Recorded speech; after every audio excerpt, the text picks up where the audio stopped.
Welcome into the Wiltfong Whiparound with Steve Wiltfong. Today's Monday, August 11th, and we got a big show for you today. I am your host, Josh Newberg, and the final weekends of summer are ticking away. The season's right around the corner. We got a few major developments to talk to you about that went down this weekend.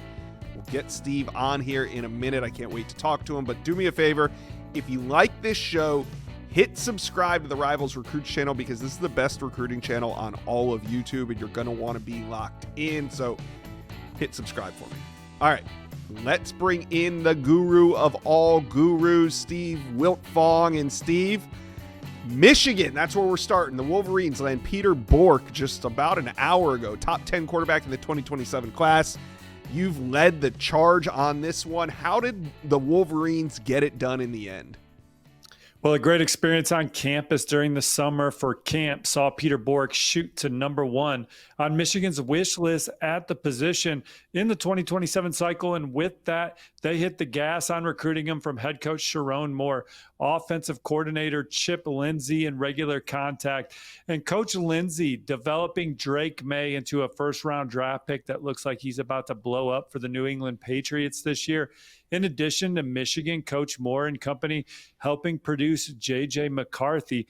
That was a big reason why he chose the Wolverines, in addition to competing for national championships and what Michigan brings as a school off the field academically. It was a no-brainer. Penn State led in the spring. Michigan took the lead in the summer. He's ready to be in the fold and focus on his own high school football the next 2 years while also helping build this Michigan class. Yeah, speaking of building this Michigan class, when you get a centerpiece, a foundational piece like a Peter Bork already in, who's Michigan after moving forward when it comes to the wide receiver position? Well, they'd like to land a few elite wide receivers in the 2027 cycle, and they're in the lead group for 3 top 10 players at the position. That starts with in-state target Dakota Garant, who has offers from coast to coast, looking at programs like Oregon, Penn State, and everywhere in between, but Ohio State. But Michigan is certainly a program he's high on. Quentin Burrell from Chicago, Mount Carmel state champion going into his junior year. His sister attends school at Michigan. I think Notre Dame and Michigan, Penn State are a few programs that have merged early in Quentin Burrell's recruitment. And then Monshun Sales from Indianapolis, Indiana, my neck of the woods.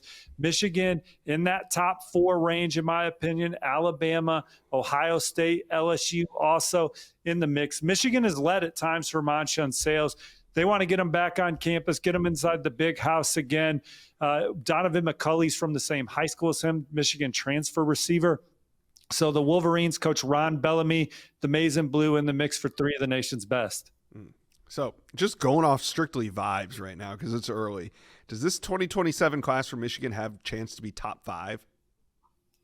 Well, when you look up and down at who they're in at on both sides of the ball, I think you're going to see Michigan compete for another top 10 class, and names are also going to emerge during the season as Michigan targets. How about Charles Woodson Jr., a 4-star defensive back from the Sunshine State, landed an offer from Michigan this summer, Heisman Trophy winning dad, best defensive back maybe in the NFL history of our lifetime. I know some people would point to Deion Sanders, Ronnie Lott, maybe some others, but he's certainly in the conversation there. But Michigan's offered Charles Woodson Jr. It's going to be fun to follow the Maize and Blue on the trail here in 2027. Yeah. So let's go back to 2026 real quick. What's left for Michigan to accomplish here? Well, obviously, they'd like to land Savion Hyder, number 1 running back in the country, going to make his decision later this month. They're battling Tennessee. Michigan's always been one of the front runners for Savion Hyder. Tennessee's been coming on strong since last season.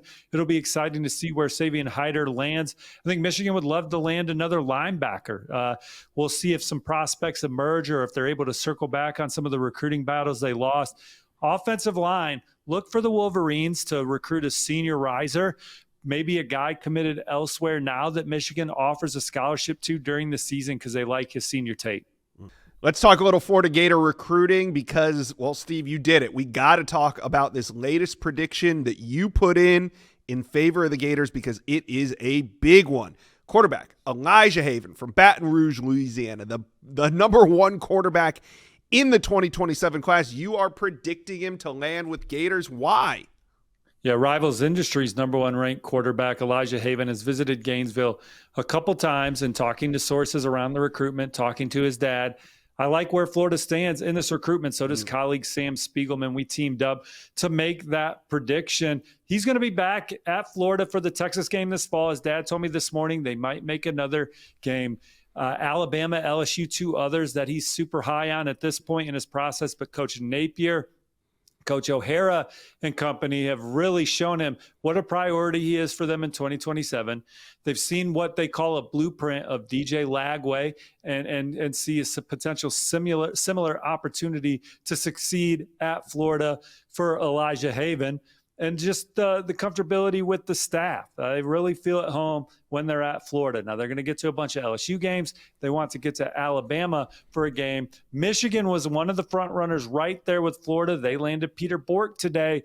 So I think that opened up the runway even more for Billy Napier in Florida in this recruitment for Elijah Haven. There's going to be a lot of competition moving forward. We'll see what happens with LSU and their quarterback search in 2027. Alabama's involved, but Florida's setting the pace, in my opinion. Man, that's crazy. So are we expecting this to go down soon, or is this something he's going to take well into the fall?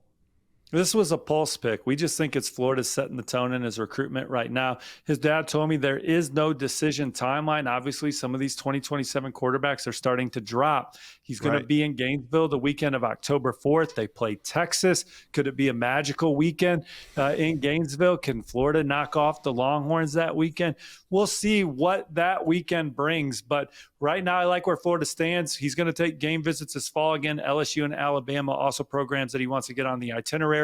He lives 10 minutes from LSU, so it'd be easy to pop over to Death Valley. Wow. Well, I love that pick. We got quarterbacks falling off the board left and right. We'll have to keep an eye on Elijah Haven. All right.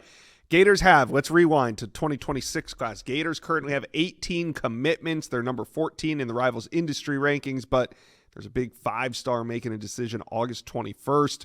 Do they have a shot at landing Braylon Womack out of Mississippi? They're the school stopping me from predicting Braylon Womack to Auburn right now. Great dialogue with Florida over the last few weeks. Relationship with Coach Sinceri. Had a couple great visits to Florida, one in the spring and his official visit in the summer. Loves the direction of the program under Coach Napier and company, the opportunity to be an early impact player. And then I think Florida's made an impressive dialogue and infrastructure conversation for the opportunities off the football field. So Auburn, Florida doing the best in this recruitment. I'd probably lean Auburn right now, but I think around Gainesville, they like their position for Braylon Womack, and Florida's a program to watch as well. This is news for me with Braylon Womack. So Ohio State fading here? I think right now that they are not running in the top 2, but recruiting is very fluid, especially modern recruiting. And Ohio State is checking a lot of boxes for Braylon Womack. We'll see where the Buckeyes get it as they continue in the process. And Texas A&M rounds out the top 4. Wow. August 21st, we'll find out where 5-star Braylon Womack is headed. All right. Who else is still out there for the Gators? Well, Davian Gross is a 4-star receiver from the Lone Star State that could be deciding soon. Oklahoma's been one of the perceived favorites for his entire process. Baylor's involved, but a summer official visit to Florida blew him and his family away. The fit, the opportunity, the stage in Gainesville. Florida is giving Oklahoma a run for its money. We'll see where he lands. A decision could be coming soon. Oklahoma, again, they've always been in that lead group, if not at the top of the list. But Florida's picked up a lot of momentum since the summer. Gator fans, talk to us. How are you feeling about Braylon Womack in this news, Steve? Steve makes it sound kind of optimistic. Let me know how you guys are feeling. Comment section below. The 2027 quarterback class is buzzing. Let's talk some QB dominoes because Steve just dropped a major prediction that's going to shake up the whole entire class. Number 1 quarterback, Elijah Haven. Steve, you got him predicted to the Florida Gators. So my question is, how will this decision, if it goes the way that we think it's going to go towards the Gators, how will this impact the top available quarterbacks? And that's still very much a fluid recruitment. Alabama and Sure. LSU very much in the picture for Elijah Haven. But that was a prediction based on a domino that was going to go off later in the day. Peter Bork committing to Michigan. Michigan was one of the front runners for Elijah Haven. I thought the Wolverines in Florida were the top two, with Alabama, LSU rounding out kind of that top four. So Michigan out of the picture. Florida, a program that's really done a great job recruiting Elijah Haven, making him and his family comfortable, making them feel like priorities, getting him to campus a couple times, the opportunity to come in behind DJ Lagway. Hopefully Lagway continues to progress and then build off that progress himself if he does ultimately choose to play for Florida. Those are exciting things, but Alabama and LSU still very much in play, but they're also recruiting other quarterbacks, particularly LSU. Peyton Houston, another in-state signal caller that the Tigers are in the top 2 or 3, 4. My prediction's on USC right now, but LSU got him and his family back to campus this summer. They're trying to make a move into the fall with Peyton Houston. Obviously, you have Nussmeier in Texas. His older brother is the starting quarterback for LSU. Alabama, Florida in the top 3 for Nussmeier. So it'll be interesting to see where some of these quarterbacks fall. And then LSU has also offered Kavian Bryant, Rivals' #1 ranked quarterback. They're expected to get him on campus this fall. Texas is setting the pace there with Texas Tech, Florida State, some of the others involved with Kavian Bryant. And then Alabama, we talked Nussmeier, Elijah Haven. They've also offered Trent Seaborn from in-state, Alabaster Thompson. So it'll be interesting to see how Alabama's board maybe grows this fall. Does LSU's board grow? But I like where Florida stands for Elijah Haven on the heels of a big domino dropping Peter Bork to Michigan. Yeah. So you got #1 quarterback Elijah Haven predicted to UF. He's from Louisiana. Now, how about let's move over to the state of Texas, talk a little bit more about Kavian Bryant, the #2 ranked quarterback in the Rivals industry. And is there Texas A&M has their quarterback in Jace Johnson, so they're not involved here, but Kavian Bryant is the top quarterback in the state of Texas. Do you see Texas and Texas Tech letting him slip out of the state? I think that they're going to make it difficult for any program to come into the Lone Star State with how much that both programs are prioritizing him. He's going to get to a Texas game early in the season. Talking to sources around Kavian Bryant, the Longhorns are setting the tone early in this process. And coming in behind Diabell, not a factor for him. He's also a terrific basketball player with aspirations of playing 2 sports. That's where Texas Tech fits in. They've been coming hard about him playing multiple sports in Lubbock. And we've seen Texas Tech throw their weight around on the recruiting trail as of late. And Kavian Bryant is one of their most coveted targets in 2027. And then you have Florida State, the Seminoles. They're going to get Kavian Bryant on campus for the season opener against Alabama inside Doak. And if Florida State shows that they can turn things around this year, what a big test in the opener against Alabama. Maybe we see the Seminoles emerge as the top out-of-state threat for him. They've done a good job building a relationship with him. He likes Mike Norvell and his history, and he loves Florida State's history of dual sport athletes. He brought up Charlie Ward to me. I was surprised he even heard of Charlie Ward, Heisman Trophy winner that played for the Knicks. And I know some people listening to the show are like, how could someone not have heard of Charlie Ward? But you'd be surprised how long ago Charlie Ward played. 1993, man, 22 years ago. Time is flying by. But Charlie Ward's career resonating with Kavian Bryant right now, and the Seminoles have a big opportunity in the opener against Alabama to continue to really impress him. Yeah, and Charlie Ward actually still spends time around that FSU program. You can see him throughout those facilities every now and again. But yeah, that was almost 40 years ago now, so it was quite a long time, but a long time before the guys that we're talking about were even thought of or being born. 40 years ago. Did I just say 20? Jeez. Time is fun. 40 years ago? Well, no, almost. 30 years 93 ago, right? was 30, yeah. We're 30. I'm not good at math. That's why I'm on YouTube. We both weren't good at it. Meet in the middle. All right. Let's talk a little bit more about LSU, because if the #1 player in the state, Elijah Haven, is to get out, who are they going to turn their attention to? Who do you think LSU is going to make a priority if and when Haven ends up a Gator? Well, Peyton Houston is a guy that they've been all in on from in-state, prolific passer with over 5,000 all-purpose yards as a sophomore. LSU is all in on Peyton Houston. Nussmeier's younger brother is a guy that they absolutely covet. They're in the top 3 with Alabama and Florida for him. And I would think that, if you ask me to guess who their quarterback would be right now in 2027, I'd probably lean Nussmeier. But you also have Kavian Bryant in play. I know we just talked about some other programs, but at LSU expected to get Kavian Bryant on campus for a game this fall. So we'll see who emerges at the position, but those are 3 right away that LSU loves and is pushing hard for.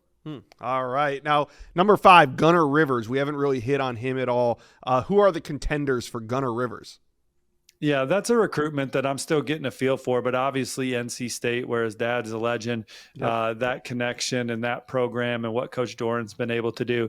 Certainly NC State's a program that factors into the mix. I know he visited Texas this offseason, and he's being held in high regards around college football recruiting offices across the country. So it'll be interesting to see where he takes his game visits this season. All right. Those are some of the quarterback dominoes. What do you guys think? We got some big names coming off the board soon. Let us know where you think they are headed.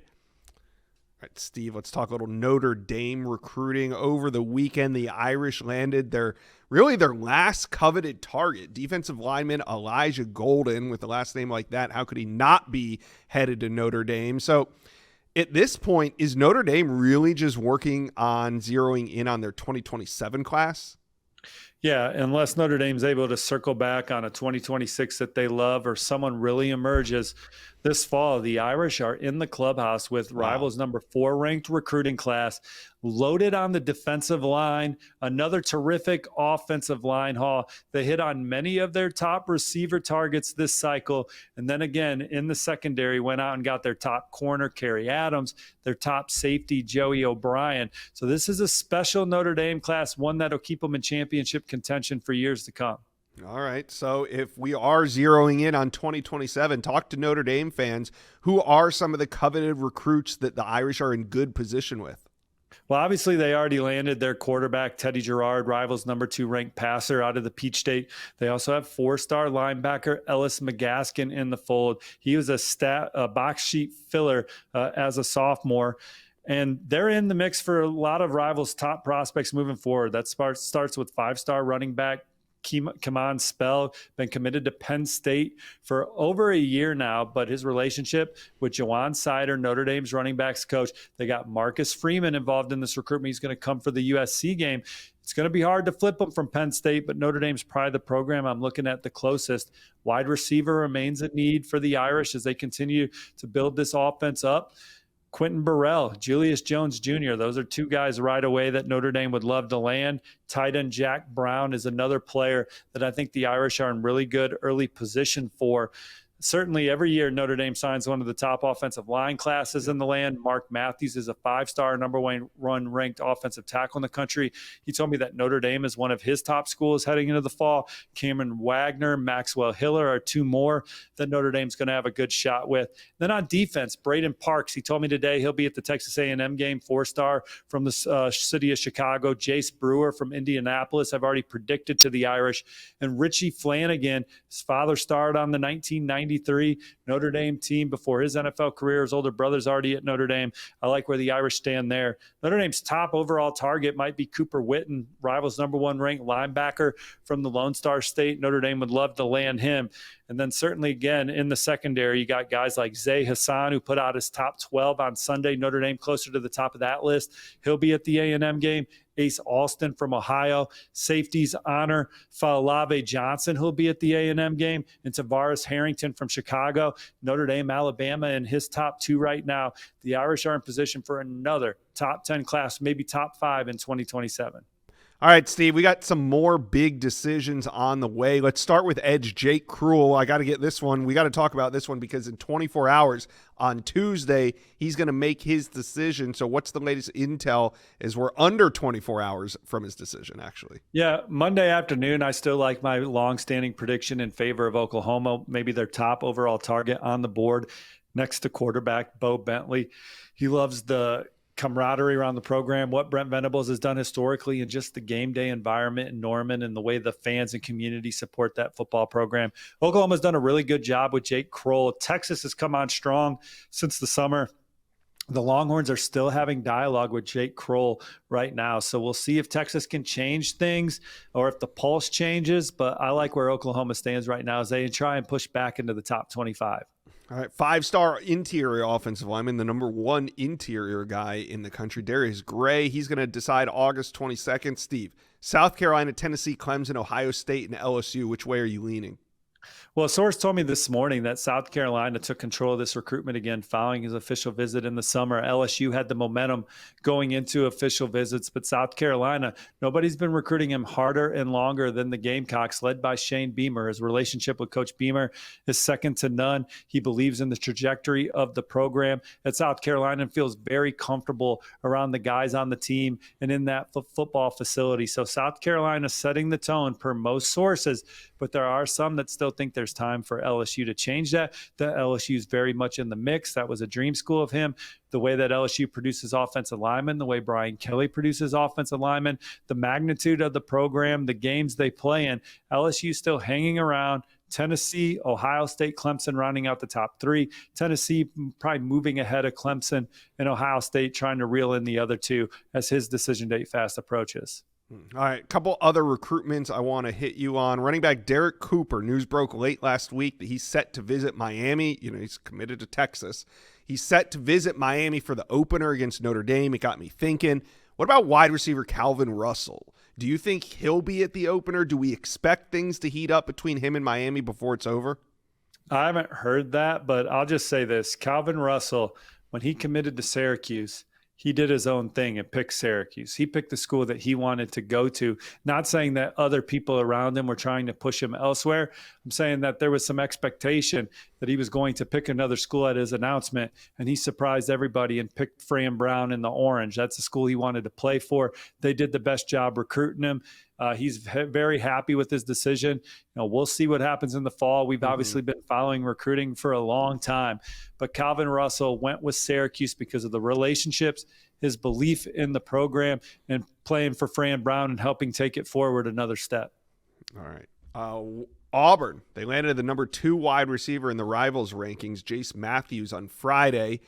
It got me thinking, LSU, they were in the running for him. They thought at one point maybe they were going to land Jace Matthews. So does LSU now turn their attention to wide receiver Xavier McDonald, who committed to Sacramento State back in the spring? You think LSU makes a run at him? Well, LSU, they already have one of the top receiver classes in the country right now, headlined by Tristan Keys. I think that's the numero uno task, is keeping Keys in the fold. Yeah. I haven't heard much smoke with LSU and McDonald right now, or them pursuing another wide receiver. Obviously, Jace Matthews, number 2 receiver in the country. He's an elite talent that can push any room in the country. You hang in there on that recruitment. But I think LSU is pretty happy with what they have in the fold right now. All right. Speaking of LSU, saw an interview that we did with Dia Bell down in South Florida, the Texas commitment. And he said one program in the SEC is still on him, and that's LSU. Are they hanging in there? Is Dia Bell just being polite? What do you think of this? Well, I think he's going to be hard to flip from Texas, but I think LSU behind the scenes is communicating with several quarterbacks, and it'll be interesting as games are played this year and seeing how LSU plays. Nussmeier, he's my pick to win the Heisman Trophy this year. Let's see if he makes a run at that, if LSU makes a run this fall. It'll be interesting to see how 2026 quarterback recruiting shakes out for the Tigers. They landed Michael Van Buren from the transfer portal last year. That was a big addition to their roster to help provide some talent and depth, making 2026 on the trail not a dire situation. But they're still communicating with a lot of top quarterbacks. Games are being played this fall. And LSU, I think that we'll see them in the mix to potentially flip somebody come November if they have a great year. All right, Steve, any other recruitments out there that you're keeping an eye on as we exit summer and head into fall? Well, obviously, Savion Hyder, the number 1 running back in the country, a lot of anticipation around his upcoming decision. Will it be Michigan or Tennessee. He's also deciding in less than 2 weeks now.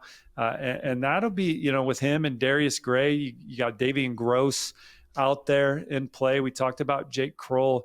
It's really winding down on the blue chipper front, and then flip season's coming and games will be played, and we'll see how the season impacts some of these recruitments.